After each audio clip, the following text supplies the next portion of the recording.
Hello, friends, and welcome to the show. Happy Wednesday, and welcome to today's live level up conversation. And that's really how we start. I'm so excited that you're joining me live. Let's get started. Welcome to Level Up with Winnie Sun.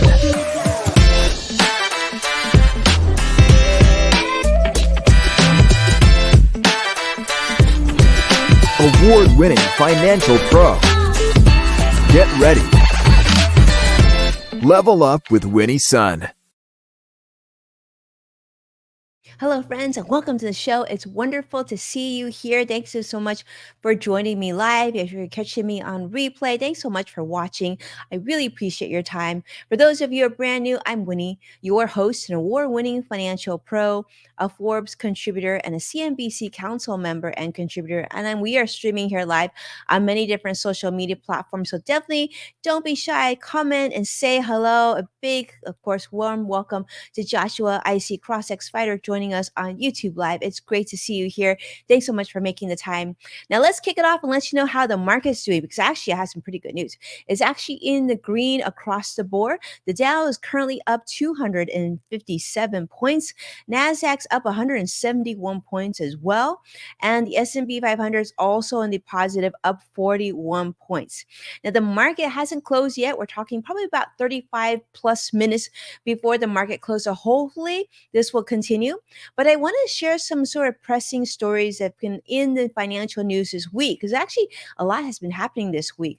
Now, I wanted to put this on your radar. Now, Fed Chairman Jerome Powell says that holding interest rates where they currently are, and I know some of you have messaged me about interest being so high, like some of you are looking to purchase a new home or refinance your current home or even buy a car, and interest rates are higher than they usually are.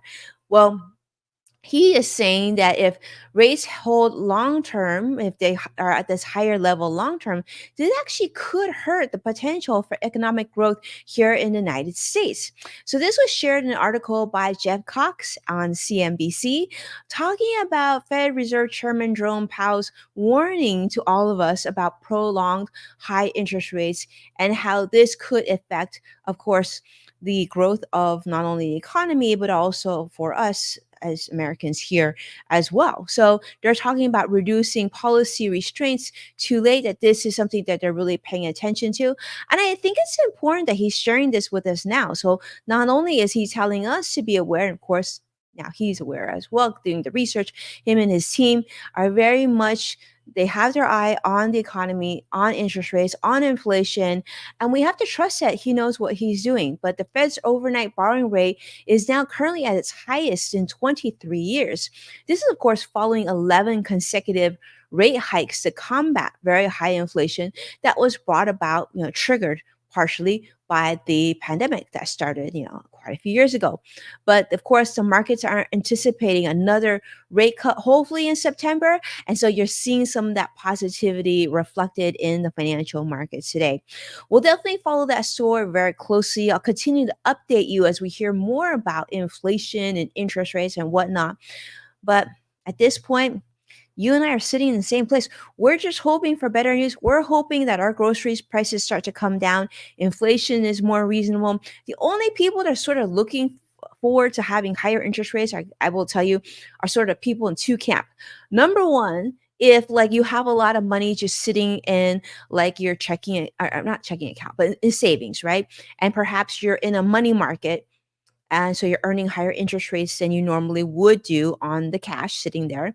Or maybe you're just sort of going in and out of FDIC insured CDs, and CD rates are sort of at their historical high as well, because interest rates are at historical high.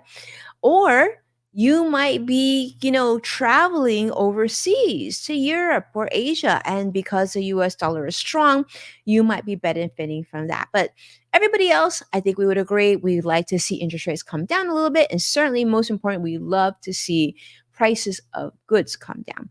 And that sort of segues to my next story. And this is by Melissa Repko and Amelia Lucas at CNBC, talking about how businesses are just under a lot of heat because you and I are we're just fed up about inflation.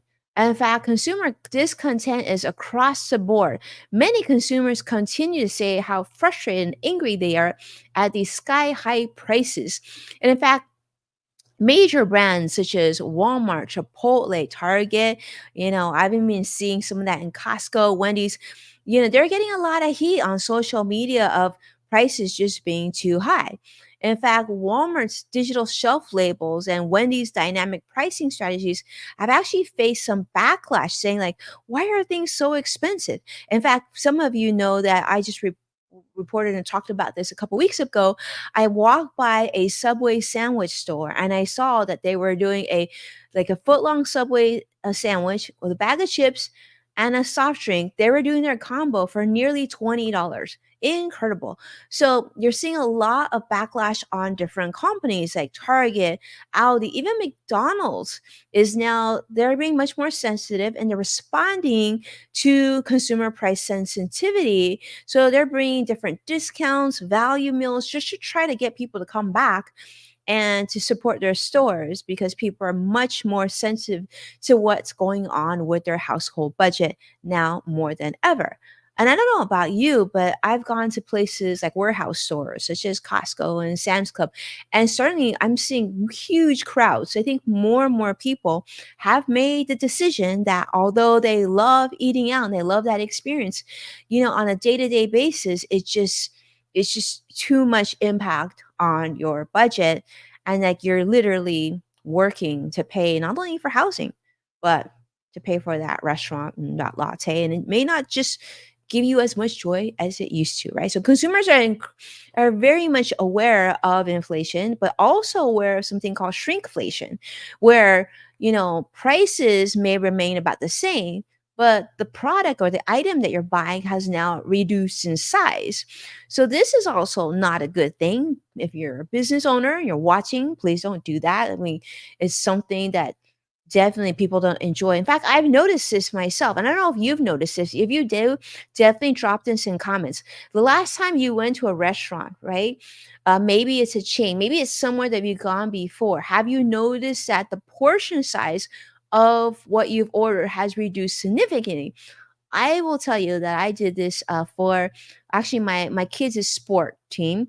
We were in charge of sort of getting together, like the coach's birthday meal, and I noticed when ordering catering that the portion size definitely was reduced significantly.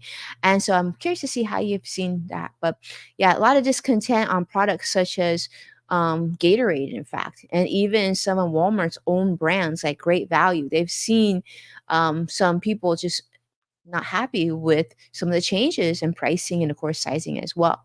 So we'll see how that goes. But if you have experienced that, definitely put in comments of what you've experienced in some of the places that you've changed the way that you've spent. And especially since we're like literally deep in back to school shopping. We've got Amazon Prime Day coming on, which is also triggering a lot of discounts, a lot of other retailers. Has this impacted the way you're spending or the way that you're eyeing new purchases as well? All right, another article that was definitely on our radar, I want to put this on your radar, is something that's going on in Greece. Now, you know that we've talked about sort of the trend of the 4-day work week. And you've probably heard how I'm a big fan of that. I love that idea that, we could go to a 4-day work week, give people a 3-day weekend to be able to sort of balance work-life balance and, burnout and all that. But here is something on the flip side. I'm guessing that some of you might be surprised to hear about this because when I read it, I was surprised too. This also comes from CNBC. Sophie Kitterlin reports this.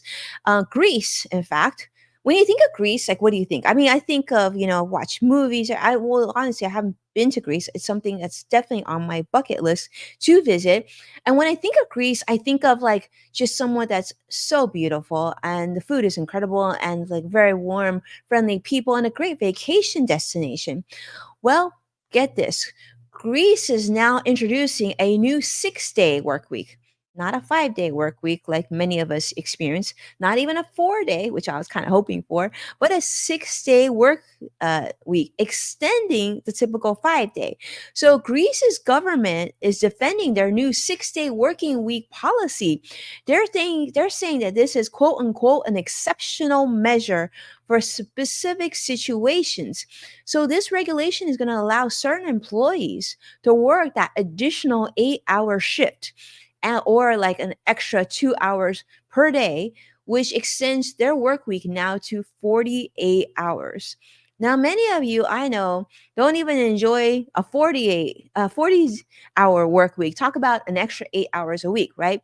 So this policy is, of course, um, excludes certain sectors such as this policy has certain limitations, I should say. So it will exclude food services and tourism, but for other business, they're going to have, rotating shifts operating 24/7 or up to 6 days a week. Now, of course, not everybody is happy about this. There's been a lot of backlash from places such as, political observers, not so happy about this policy. Labor unions also aren't keen on this policy. They're just thinking that this is just the beginning, that this could be overextended to other sectors, and they do feel like there could be some unfair compensation as well with that. But the government is saying not to worry. Labor Minister Nikki Karamis has emphasized that the policy isn't going to alter their standard 5-day, 40-hour work week, but it's only for limited circumstances. So, those of you tuning in live, and I see a lot of you tuning in live, let me know how you feel about this. How do you feel about a 6-day work week, even if it's in Greece? How does that make you feel? Tell me, put in comments. We want to hear from you. Is this something that you would want here in the United States? Good, bad, like it, hate it? We need to talk about that because, what starts in one part of the world doesn't usually end in that part of the world. Now, we're going to continue to talk about this. I want to talk about, of course, another trend that is big, especially for those of you who are younger. I know many of you are, or you have like younger kids at home, sort of looking towards the future. For those of you who are older, though, I want to ask you this question as well. When's the last time that you wrote a check? Now, I know many of us have written checks. Like I can't remember the last time I did write one, to be honest with you. It was quite some time ago, but maybe some of you still do. Now, this is a story coming out of USA Today. Mike Snyder, and talking about that Target is now going to stop accepting personal checks. This is as of July 15th. So literally next week. So if you haven't written a check, you're not alone. I mean, I remember there was a time where you could actually bring a check to the supermarket and they would print it for you and you would just sign it. Do you remember that? That was a long time ago. I mean, nowadays, Venmo and credit cards and everything else, Apple Pay. I mean, of course, I don't really see the reason to bring checks, but this is just the beginning. So Target is saying no more personal checks in for any in-store purchases.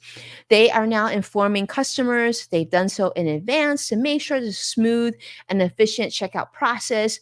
But of course, they're saying this is because of extremely low volumes of check usage. I'm sure there's probably issues of fraud involved as well. But of course, that is just the beginning because customers now at Target, they're encouraging the use of Target Circle cards, cash, still welcome there, digital wallets, Snap EBT, credit cards, debit cards, gift cards, things like that, still being used. But yeah, personal checks is now out the door. Now, like we talked about, why this is important is because Target is obviously a major retailer. And if Target does something, we can probably expect many other businesses to follow. So this is something that is, of course, another trend. So I would say this, if you've just opened a checking account, unless you really think you need it, maybe you shouldn't be ordering so many checks, right? Until you see how much you actually do need. I will say for me personally, I've got plenty of checks sitting, you know, in a lockbox somewhere that literally I can't remember last time that I needed. So maybe for like to do direct deposit because I didn't want to go to the bank, so I would like write a check to myself and deposit it in my other account. maybe that, but that's pretty much it. So, but you can solve that too. You can do like automatic funds transfer. You can talk to your bank, financial institution. They can set up an ACH link with your bank and like electronically move it for you, so you don't have to be doing that as well. All right. Speaking of changes, let's talk about this, and I want you to tell me what you think about this. Okay, so think about like when you work, obviously for those of you, we talked about student loans, we've talked about college credit, we've talked about like 529 college savings and student debt and all that stuff. What if the next time that you are working, that you actually get college credit while you're on the job getting training? Wouldn't that be cool?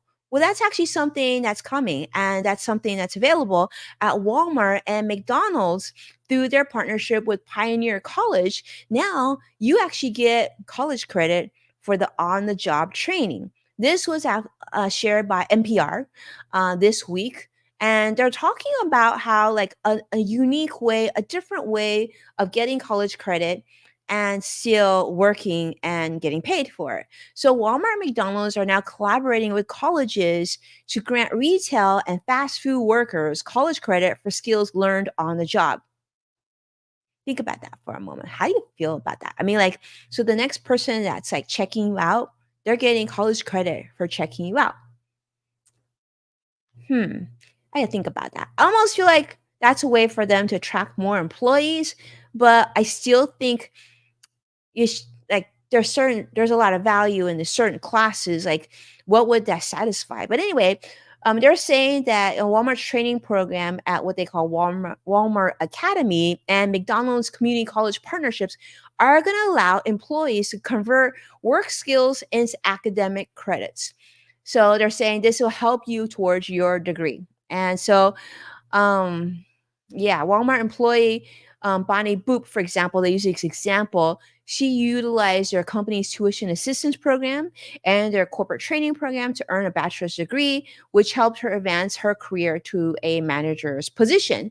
So, more companies are now recognizing that job experience can equal academic learning, which, of course, challenges what we thought in the past of that sort of education pathway. And if you got your college degree, then you would make more when you graduated. But now they're saying you got to rethink education and rethinking the reliance of sort of traditional formal college degree, but that work experience could now level up and even start to equal some of the education that you're getting in college. Let me know what you think about that, because now Walmart's offering over a dozen these types of short form certificates and 25 plus training courses that will translate now into college credits. So if you don't get into the college of your dreams, maybe you could look at Walmart and see if that might be something you're interested in doing. But again, this is just the beginning. If Walmart's doing it and McDonald's doing it, this is a trend that we want to be paying attention to for the future of education and work as well. All right. Speaking of McDonald's, of course, let's segue into another story, which let me know what you think about this. I really want you to think about this. Now, when you think of McDonald's, what do you think of? What do you eat at McDonald's? What's the last time that you ate there? What is your food of choice? Do you think that McDonald's as healthy or unhealthy? It's interesting what you think about that. I remember back in the day, people would put like these studies. We would leave a French fry out, like, and they would like not change for years, and then like a chicken nugget would someone would find a chicken nugget that went into the crevice of their car for years, and it came back and it still looked like a perfectly shaped chicken nugget. Well, McDonald's, as you know, really tried to beef up their healthy options. So they brought in salads, especially here in the United States. But Food and Wine is reporting, this was reported this week by Marnie Shore, talking about how no more salads are going to be at McDonald's officially here in the United States very, very soon. They have now officially removed all salad options from its US menu, citing that consumers just there's not enough demand for salads at McDonald's. That despite increasing views of healthy eating, that McDonald's customers here in the United States just aren't interested in eating healthy. They want to stick with traditional things such as burgers and fries. And affordable meal deals. Not so much salads. Probably salads are more pricey too. Healthier, more expensive. But McDonald's US President Joe Erlinger has said that the company plans to serve the majority of its customer base. And so if you ate salads at McDonald's, you were not part of that majority. And therefore, you're not going to be prioritized now currently at McDonald's because they are segueing more to their traditional items. So they're going to, of course, do more things to really continue to improve their offerings, but also they want to say that they've made significant food quality improvements, such as removing preservatives and using those fresh cracked eggs. But salads just didn't fit and unfortunately were cut off that strategy altogether. So yeah, you didn't know, no salads now at McDonald's, which I'm thinking might actually be it could it could be multiple reasons, right? But they're saying that during the pandemic, part of their goal was to sort of simplify menu options, improve speed, and manage supply chain disruptions, and so that was part of their reason as well. But in other countries, including Poland, Ireland, Japan, and France, they are still going to have salad options. So the next time you travel, if you're like missing your McDonald's salad, I guess you can go there, right? But yes, other companies still will have those, but not at McDonald's anywhere. But let's take a look at the market. Currently, the Dow's currently up at 287 points in the positive. Nasdaq's up 192 points. The S&P 500 is up 45 points as well. Still positive across the board. We've got about 17 minutes left for the market. Hopefully, I have a feeling it's going to end in the positive. So for those of you who are watching, you know what? Go enjoy the rest of your day. Don't worry so much about the financial markets today. I think we're going to be okay. But thanks so much for being a part of today's live level up conversation.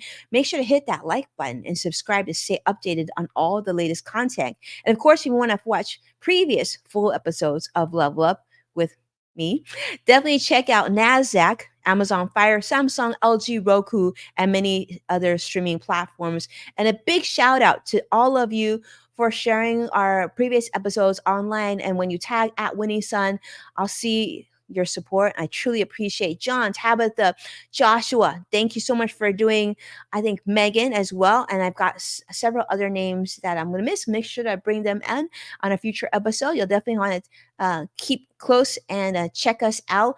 And with that, I hope they have a beautiful day. I'll see you again this week. Take care. Be well. Talk to you soon. Bye bye now.